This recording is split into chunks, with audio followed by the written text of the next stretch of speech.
Hi everyone, Neerja here, and today I'm talking to a real woman who's sharing real wisdom. We're talking about the art of taking confident action, and we're talking with Vasavi Kumar, who is, and I'm going to read for you because I want to get this right. Vasavi Kumar describes herself as your kick-in-the-pants guide en route to your desired destination. With an out-of-the-box, rebellious approach, she is rebellious, she inspires people to find freedom from their past, to take charge of their future. A certified life coach, Vasavi holds dual master's degrees in social work and special educations, and she's a co-author of the best-selling book, Succeeding in Spite of Everything. And she appears on TV as the Keepin It Real guru on Kansas City Live. So, welcome, Vasavi. Thanks, Neerja. It's actually Vasavi. Vasavi. Okay, say it again for everybody. Vasavi. Vasavi, yes. Vasavi. I'm Indian. I should know better. Okay.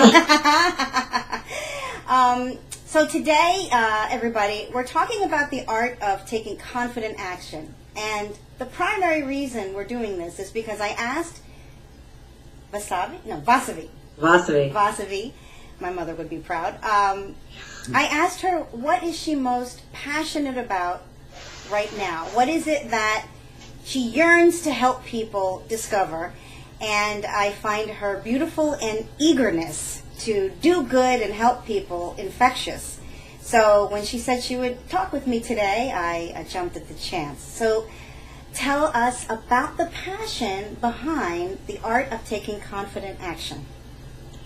Thank you for the beautiful introduction, Neerja. You know, the passion that you so beautifully describe as eager, it's just that. I mean, I am so eager about helping people really do whatever they need to do in their life to make whatever they need to happen in their life. And, you know, if I wasn't doing it in my own life, I probably would not be so passionate, but it really comes from this deep yearning for people to fully live out their purpose and be able to be of service and contribution to everyone that they come across. You know, I believe that, you know, we were given this life and it is a gift. And when you get a gift, you can either cherish it and do something with that gift and treasure it, or you can squander it. And so I really do believe our life is a gift, and we were put here on this earth so that we can make a difference in the lives of others. And I've known that from a very young age. It wasn't until maybe the past 5-6 years that I've actually taken that and put it into the structure called my business.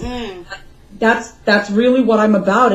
Life is short. You don't know what's going to happen in the next hour. You don't know what's going to happen tomorrow. And so why not? Why not be passionate? Why not take that confident action? Because, you know, who knows what's going to happen? I agree 100%. But, you know, I have to be honest, it took me a while to be able to say I agree with that 100%. Yeah. You know, my mother always says, tomorrow is never guaranteed. Tomorrow is never guaranteed. Just like that, in that thick Indian accent. I know it. Guaranteed. But she's right. And, you know, as I get older, and I have children of my own, and you hear about things in the news, it just reinforces that all the time. So we do have a choice. Either make this life a dance full of art, as we're going to talk about, or, you know, give in to the life sucks, then you die. Which is not fun. And you don't live life to the fullest with that mindset. No, not at all. I mean, with that mindset, you know, you really have one of two choices. You can either live your life to the fullest, or you can live and operate from a place of, I don't matter. Right. So it doesn't matter, right? And so I'm just going to coast along through life. Maybe I'll do something great, maybe not. Who cares? I'm going to die anyway. I mean, I hear that all the time. It's sad. Right. And, you know, it sounds blunt and abrasive, right? Maybe. But, you know, everybody I have ever known, anybody, maybe maybe possibly not you, but I hear that. I hear words of that nature come out of everyone's mouth at some point or another. And most of us, like me, it takes just one disappointment. Spiral us down into life sucks, then you die. And then I remember growing up that the line was, life sucks, then you die, then the maggots eat your body. I never heard that one. But it was a bumper sticker when I was a kid. Maybe they didn't have bumper stickers when you were a kid. I don't know. But so anyway, what I would talk to you before about was to tell everybody today in this chat, let's talk about the art behind taking confident action, what you mean by that. Mm-hmm. Let's talk about what prevents us, all of us, mm-hmm. from taking action for those things that we wish for. They're still not here yet, but we're still wishing for it. But we don't know how to do anything about it, but we still wish for it. Yes. We all have that. And then let's talk about, your wisdom, sharing your wisdom, and get these people motivated to take action.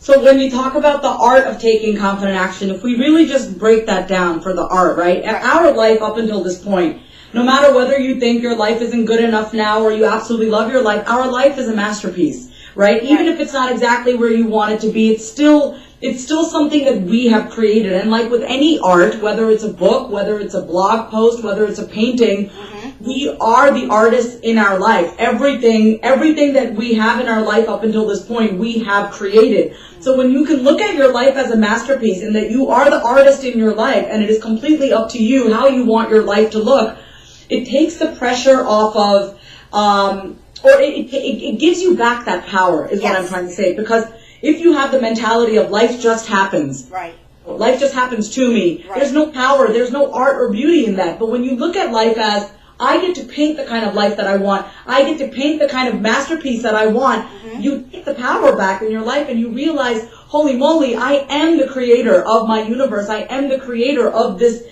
body, of this world that I live in, of the friendships that I have, everything that is around me and in me, I have attracted that and created that and put that into my life. So I call it the art because it really is an art, and it really gives you a sense of ownership over, whatever it is that you do, you have 100%, you have a 100% role in whatever has manifested in your life up until this point. Right.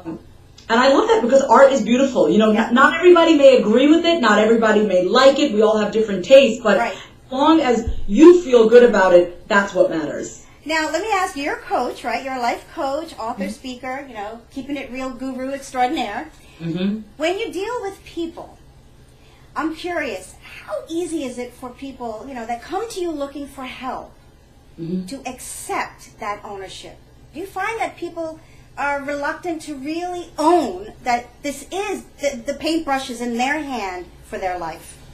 It is very hard. I have different types of people that work with me. I have people that are ready, paintbrush in hand, palette in the other, all the paint. Yep. And so, but that is not the majority of people that come to me. The majority of people that come to me, they have the palette, they have the paintbrush, but they're like, they're shaking and they're scared. And that's fine and that's normal to absolutely be scared because, even Michelangelo was scared. Okay, even Leonardo da Vinci was scared. They had something that they wanted to create, but they were scared. And really, that's the thing that I kind of want to get across is you can still be scared and still create a masterpiece. You can still be scared and take action. But there are all these beliefs that that we have in our mind that stops us from creating that art in our life, creating that masterpiece, which is, what are other people going to think? Right. Is anybody going to buy it? Is it good enough? Right. Is it just going to be ordinary? Right.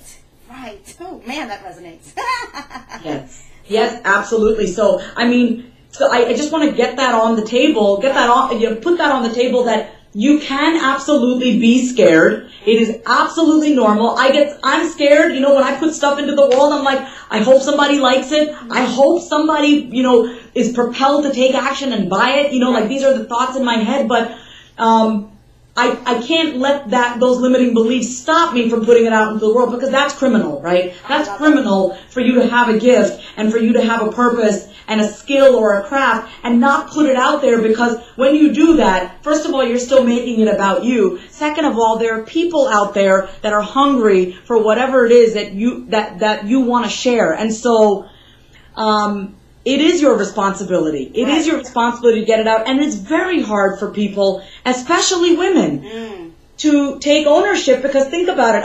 I was raised in an Indian household just like you, Neerja, and I remember, you know, we'd have family members come out, or friends of family come over, and they'd be like, Vasavi, you're so talented, or Vasavi, you're so this, and my mother would say, oh, don't compliment her, she's going to get egotistical. Me too. You know, and it's like, so, and I know it's not just an Indian thing, Right. I know a lot of my American friends too, but it's like, we're raised to think that, like, we shouldn't acknowledge ourselves, Right. we shouldn't accept compliments, we're arrogant if we do. Right. So we go through life completely disassociating ourself from ourself. Right. The two selves being our higher self, Yes. you know, our higher consciousness from this body. But when we can align those two together and we can see that we are the divine, Right. but we're also this human being, Right. we start to have more of an ownership and really, you know, and I'm going like this because it's really appreciating the body that we've been given. Right. And also know that we are bigger than us. You know, it doesn't just stop here at this physical level. And it is a belief that Yeah. has to really be in the person's soul to really, that right there, because, you know, it's funny when you went like this with your arms. I remember my father used to say, you got a sleeveless shirt on, cover that up, cover that up. Yeah, I just got over this in my 20s wearing sleeveless. I'm 31, so Yeah. this is like new for me, like Yeah. bearing my shoulders. And that's so true. You know, obviously none of us are going to go around really knowing what another person's believing, what another person's thinking. But I hear that so often, that people have had other people in their lives, like, do the opposite of telling them that they're so great, and telling them that, you know, keep that ego in check, girl. Don't be so big now, you know. Keep it down. And all we want to do is love ourselves and be happy with who we are and be proud of that. But, you know, the people that don't have that pride and love in themselves, it's uncomfortable to see in another person, perhaps, you know? So, and then what I love about something you said to me yesterday, freedom, action, confidence. And I think one thing that came to me today when I was in the shower is the sense of freedom that you get from recognizing that paintbrush is in my hand, that canvas is up to me to create, is addictive. That's the freedom I never want to let go of. Once you have it. Yeah. The whole world is your canvas. Yes. Every person that you meet, you know, you can build a great relationship. Like everything that you touch can become your next piece of work. That's you know, right. your next art piece. Yes. So what do you? So tell us about how you work and what it is that you are orchestrating here on your canvas of life in your philosophy and approach to helping people get confident like this. That's a really good question. In my canvas of life, as it relates to the people that I work with, I am basically on a mission to train people to be fearless.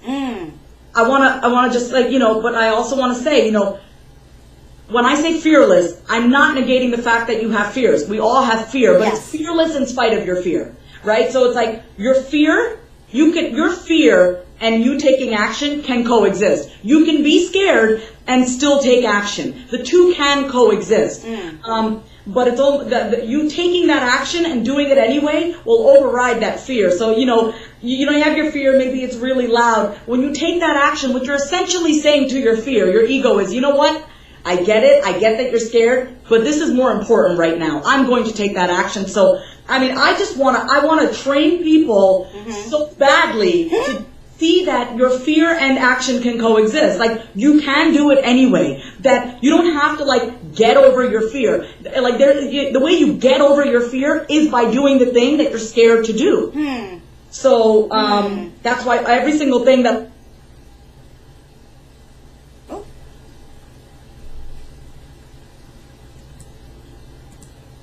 Hello? Product of your mind. You know, and while we need our mind, and our mind is very important, you got to be able to learn to distinguish what are the thoughts that are serving me, what are the thoughts that are not serving me, right? And so if you have thoughts in your mind that are basically keeping you right where you are and not moving towards where you want to go, that's a red flag here. Oh, I can discard that. I don't need that. That's important what you just said, because let's say people watching, let's say there's something in their life they haven't yet made happen. Yeah. Maybe it's, we talked yesterday about losing the last pounds, excess weight that we all think we have. But we still have it. Yeah. But we know we want to lose it.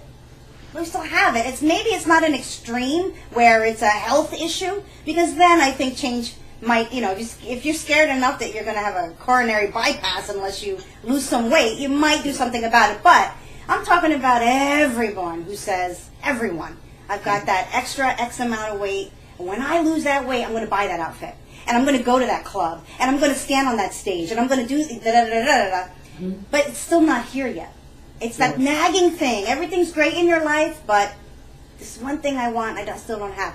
How do you, let's talk to them. Have you talk to them so they can recognize that they're in this spot, and maybe describe a little bit about, from your experience, that turning point. Because it does ultimately come down to, I got to want it so bad that I do something, but we get stuck. We don't know. That's a very turning point. Navigation is a very important part of life, but it's also difficult to navigate. Well, I can speak from personal experience. I was telling you on the phone yesterday, how every single area of my life is good. It's like a well-oiled machine, except for my health and fitness.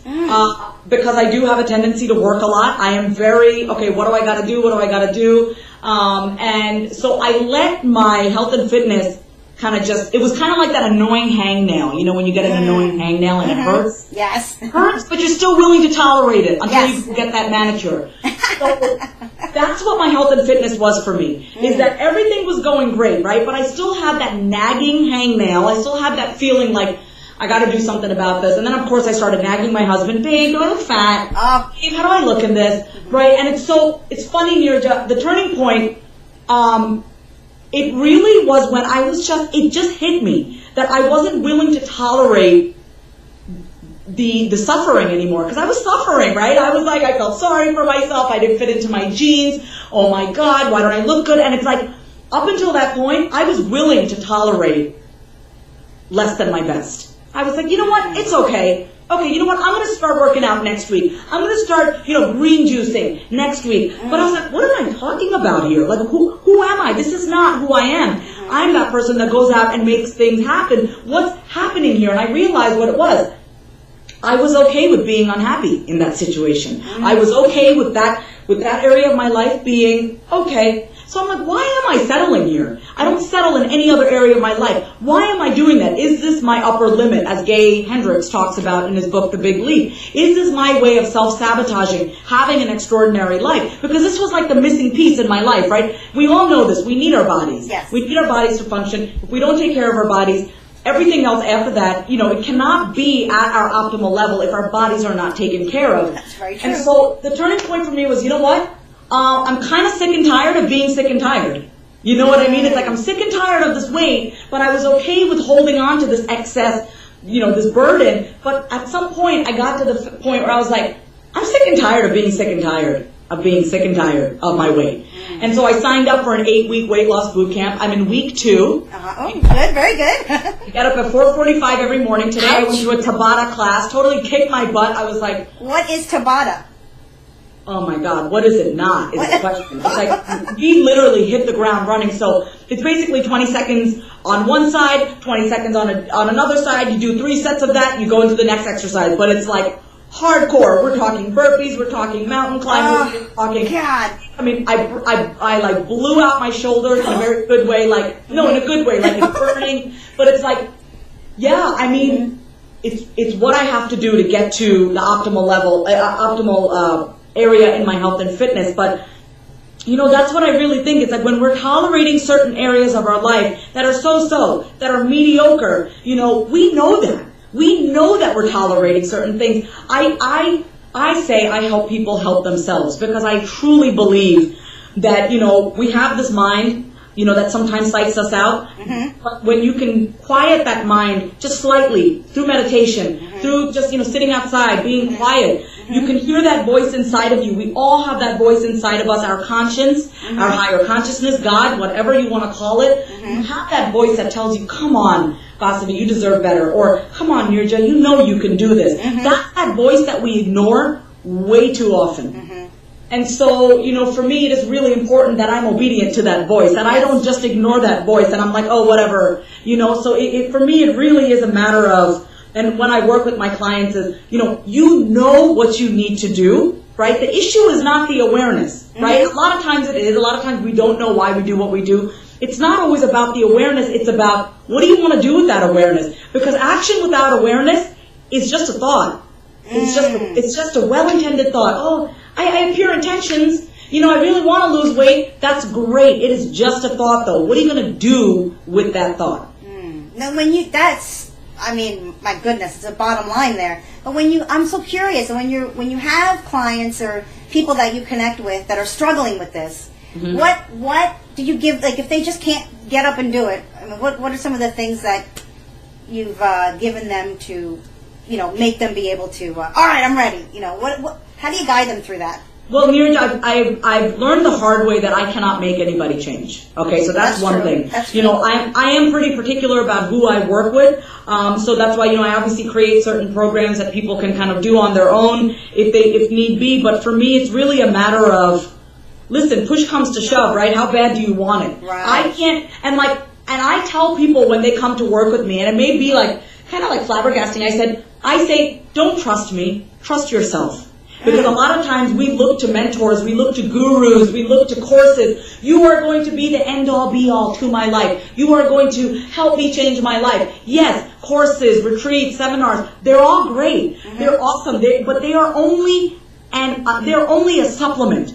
You have the core, you have the majority of what you need already. So a lot of times I find people that come and they expect this guru or they expect this mentor to kind of be their fix. And it's like, no, it is up to you to change. So if I have somebody that comes to me and they say they want to lose weight, but, I just didn't do it, at that point you got to keep it real with yourself and ask yourself, how bad do I want it? Right. What am I willing to do to get it? Right. Am I willing to suck it up? Because sometimes you got to suck it up. Do I want to wake up at 4:45 in the morning, Neerja? Right. Absolutely not. Right. I don't. Right. Do I want to give up pizza? No. Not at all. I'm a New Yorker. I love my pizza, my bagels. Right? But it's really a matter of, are you willing to do whatever you have to do now? Yes. Or are you willing to defer your gratification now because you're more committed to the long term? Right. And at the end of the day, I cannot make you change. And I make that very clear. It is up to you. So if you are going to invest in yourself, with me, with anybody, make sure you're ready. Because guess what? Don't just have the next course, the next book, just be another thing that ends up on your shelf. I love it. Keeping it real. This is the Keeping It Real guru. No, but honestly, that's chipping away at your confidence. That's right. You keep looking. It's almost like an addict, right? We're looking for our next fix. Yes. Yeah, who's the next person that's going to say something good that, it's going to be like a momentary motivation, but ultimately not lead to change? Yeah, you're right. And we look for our savior. Yeah. Listen, you can only save yourself. I am just a guide. I can, I have people that email me and says, I just need a little inspiration from you. I just need a little motivation. And I get that, but it's like, it's called inspiration for a reason because it is literally inside of you. I could say a few great things. I have a mouth on me. You know that. But ultimately, it's what do you do with that? Are you going to sit and feel good about it? Because guess what? Feeling good isn't going to create anything in your life. Right. You can feel good, but what is the action that you are going to couple with that for you so you to actually produce a result in your life? Because at the end of the day, Neerja, you can have all the pure intention thoughts and dreams and goals, but at the end of the day, what did that produce? What are you producing in your life? Right. No, it's brilliant. And that it makes sense to me why you said I have to be very, I'm what did you say about, making sure that you can work with people? Like you don't take on anybody. You get, I want people that, here's the thing, I love Steve Jobs' quote about, here's to the misfits, here's to the rebels, the ones that think that they're crazy enough to change the world, it push the human race forward. I want to impact everybody, but my time is limited. So when I do work with people, I am working with the person who is going to take action in their own life or business to move the human race forward. It's very important that the person that I'm working with is going to be doing good and is going to be being of service and being of contribution. I have other mindset programs. If you're at that place, if that's where you're at, that you need to get over some limiting beliefs, that's where you're at, and that's fine. But when I'm working with somebody and, we get to work together one-on-one, whatever time we spend together, you're going to take that, you're going to put it into action so as to affect the people around you. Because ultimately, like I said in the very beginning of this call, this interview, your life was put here so you can make a difference in the lives of others. And if you're still sitting and thinking about an idea and you're scared, and I get that you're scared, or you're still like, I don't know if it's good enough, I don't know, I want to write this blog post, but I don't know if it's going to be good, you're still making it about you. And when you can literally get you, this identity called you, out of the way, you can actually go and be of service, Right. Right. So that's how I feel about that. And then when, I love your quote, because I was just thinking of something, and then I remembered, I wanted to make sure we get this quote. Your quote, I want you to say it, but I can't help it, I love it so much, is you may not be able to do everything, but you can do anything. That's a great quote. Say it for me again. I want this. You may not be able to do everything, but you can do anything. Right. And boy, oh boy, that's powerful when you believe that. That's really powerful. Mm-hmm. Go ahead. The fact of the matter is, you may not want to do everything, right? I mean, I'm not necessarily interested in doing everything, but whatever it is that I do want to do, I have the belief that I can do that. So this is not about, learning how to rock climb. If you don't really care about rock climbing, then you're not going to focus your energy on that. So this is not about doing everything. Mm-hmm. This is about doing anything that you want to do. If you say to me, I want to interview such and such person, I want to get my message out, you can do that. Right. You can do that. But so it's really about looking at getting crystal clear about what is it that you want to do. Right. And create, like you said earlier. What do you want to create? Yeah. Right? Because we are painters and we have our paintbrush. What is it that you want to create? What is it that you want to put out there? What is the message? What do you stand for? Right. What are you all about? And what do you want to leave behind? How do you want to touch people's lives? And I want to say this. This is not about running a business. This is not about speaking to millions of people, but in your life, in the people that are impacted by you, in your small circle, your medium size, whoever's in your life, how are you going to be of service? What are you going to do to give back? Because you've been given this life. So are you a taker? Are you just going to take what you've been given and just consume? Or are you going to be giving back, produce something, and give it back to the world? That, for me, is a life well spent. That's so true. And it doesn't have to be in the form of a New York Times best-selling book. It doesn't have to be in the form of, online, educational programs. If you were the kindest person to people, if you're generous, if you help people, if that's the way that you want to give back, do that. Right. But find your way. Find the thing that makes you feel alive and makes you feel good, and go do that. Now that's right there is what I want to touch on next, because I find, and it's just me, but I find that many people, including teenagers, especially teenagers, which is a very critical time period in life to make decisions about their future, but I find that many people don't know what their gifts are, or don't know what they're good at, or don't know intuitively. They're not in touch with a simple statement like this. Well, I know that I have these gifts, so therefore what I really want is to be able to use these gifts to help others. And it's that these gifts part that I find many people are hung up on. They're like, I don't know what I'm good at. What are you passionate about? I don't know what I'm passionate about. What did you dream as a child? So I think that how do you help people find that? What can you advise people to like you do, like you said, everything's inside you already. And I think the magic happens when, I've seen it, when a person recognizes, I am good at that. And then it's like the thoughts go, I could do this, I could do that. But it's that moment of inception of, oh, this is who I am. This is what I'm good at. That's like a spark. And how do you help people, have you seen that? People are unsure of what it is their gifts are. Yeah, absolutely. And I just want to shift that language for a second, because it's, we often see articles and stuff that's like how to find your purpose. Yeah.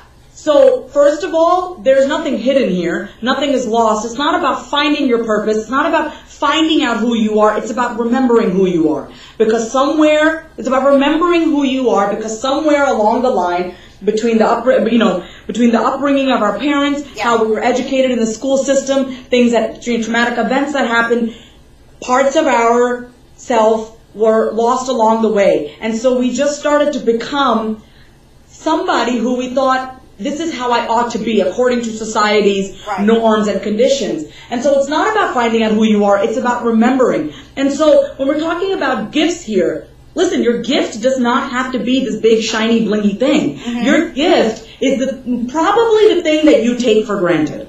It's the thing that you're like, oh, that comes so easily to me. That can't be my gift. You know, it's the thing that it's just second nature to us. It's the thing that people come to you for. So one of the exercises I always have my clients do is, pick 5 to 6 people in your life, friends, family members, who you know have your best interest at heart. I'm not talking about energy vampires, who suck your energy. I'm not talking about people, I'm talking about your champions. I'm talking about your cheerleaders who, I have my few set of girlfriends that when I feel crappy and I'm like, guys, I suck, they're like, Vas, you're amazing, right? I need to hear that, right? I need to hear that from time to time. So I'm talking about the people in your life that really know you and see you and really see you for who you are. And you go to them and you say to them, they will act as your mirror. And you say to them, what are my gifts? What do you think I'm really good at? Because, Neerja, it's sometimes really hard for us to see ourselves the way the world sees us. It's true. And true. We need our mirrors. We need our friends. We need certain family members to help reflect back our genius. And one of my favorite quotes that I have on my website, on my thanks page, it's a quote by Danielle Laporte, and she says, gratitude is a reflection of your genius.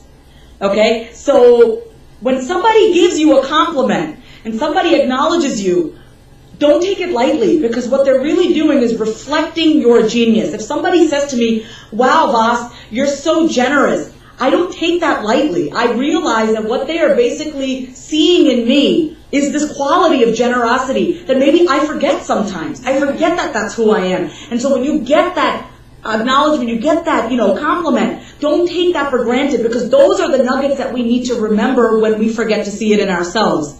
It's a good way for us to remember, oh yeah, I am that generous person. I am that loving and kind person. I am that fearless, fierce action taker. I am this person. And so, if you find yourself struggling with finding out, like, I don't know what my gifts are, you know what? At that point, you need to pick up the phone, call a girlfriend, and say, listen, I'm doing this exercise, and I want to ask you a question. When I walk into a room, what kind of qualities do I show up with? What do you see in me? Wow. Tell me, you know what I mean? And and you just have to zip it. When somebody is telling you all the greatness that you are, don't be like, that's not true. Just sit and be uncomfortable with receiving it. It's so hard for women to receive that, right? It is. It is. And I think it's a great idea to challenge somebody. You are not allowed to utter anything other than, thank you. Yup. Yeah. Right? You're not allowed. Even but be uncomfortable, because that's good learning material right there. Yeah. Force yourself not to say anything other than thank you. Yes, and just like that. Yeah. And when you hear yourself saying, no, I'm not really, then, recognize that. That's you that said you're not. Yes. The outside world told you you are. That's great. That's great advice. So, let me just recap that, because that's brilliant. So, if you're unsure what your gifts are, and I know, that might sound silly to some, but so many people I talk to are like, I don't know what I'm good at. Ask the people who love you, who know you, who see you. And even if it's one person, so what? That's still better than, that's a great point. That's a wonderful, wonderful point. And, if any kids are listening, teenagers or younger, ask your teacher. Ask the teacher who thinks you're the bee's knees. Yes. Teachers, if you're listening out there, tell those kids how fabulous they are. Tell them specifically so that they have that, right? Yep. I'll never forget my 4th grade teacher, Miss Flatte. She was the nicest teacher, and I remember her name, Miss Flatte, and she said to me in 4th grade, Vasavi, you're such a card.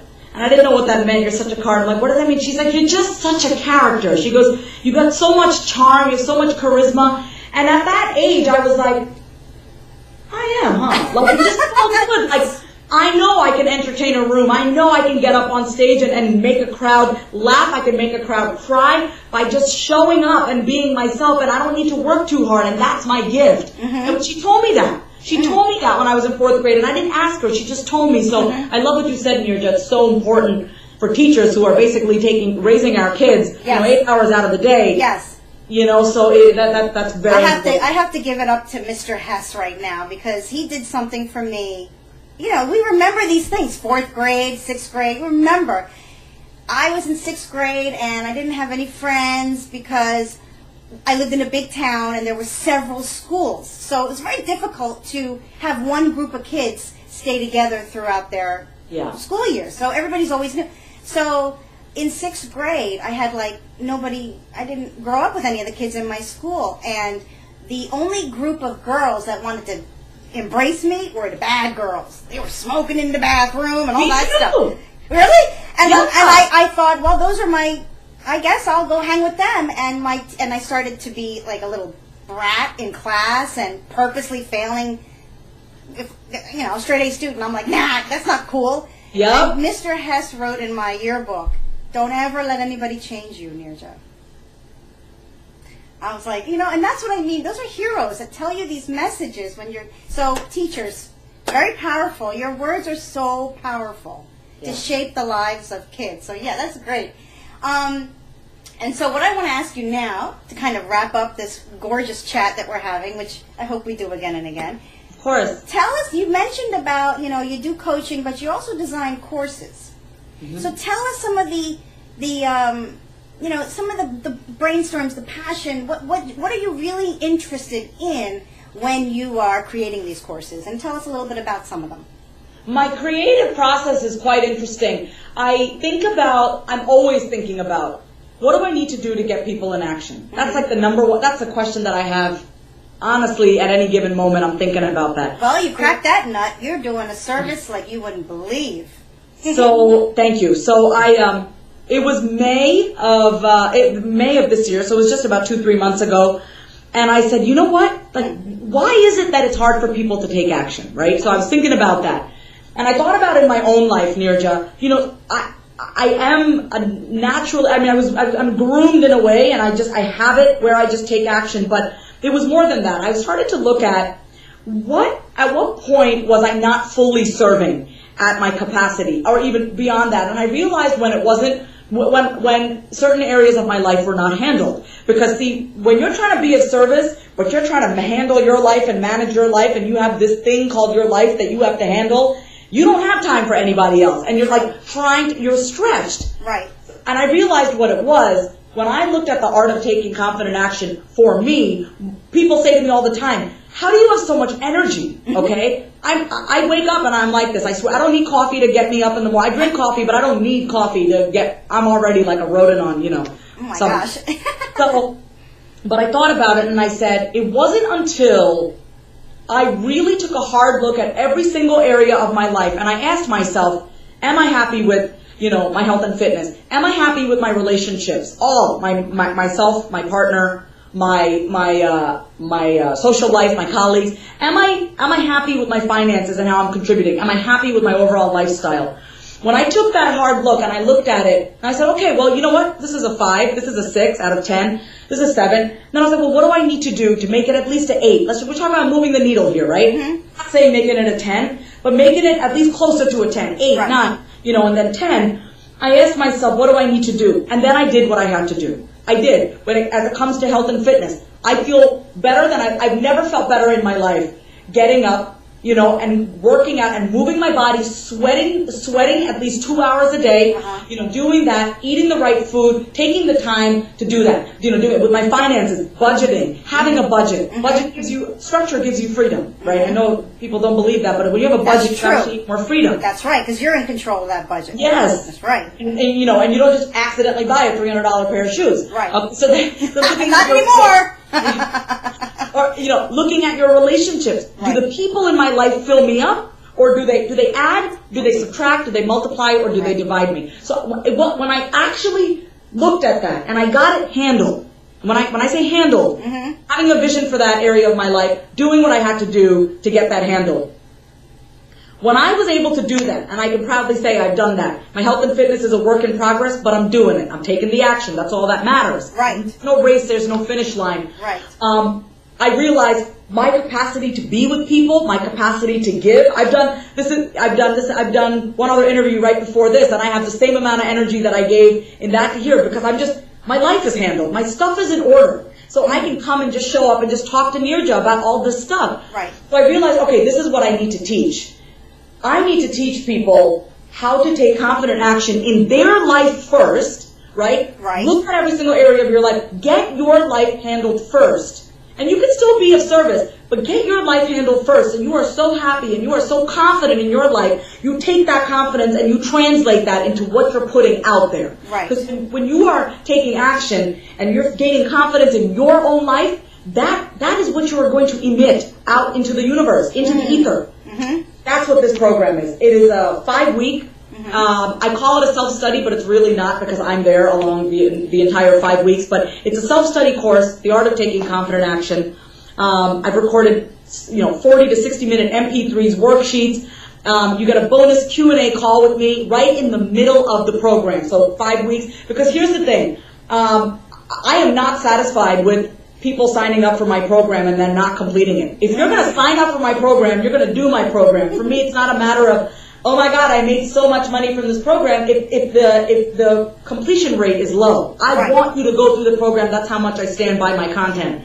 So I offer a bonus Q&A call. For the first 15 people that sign up, you get one-on-one sessions with me. And the best part, and you also get a Facebook private member group that I'm heavily engaged in, but the best part, and I'm so happy about this, I have 12 of the greatest teachers in the industry of health and fitness, lifestyle, relationships, finances, power leakages, and detox in this program. So I have Kate Northrup. Oh, wow. Also, her book is coming out in September. Wow. About money. I have Nisha Moodley. I have Liz D'Alto.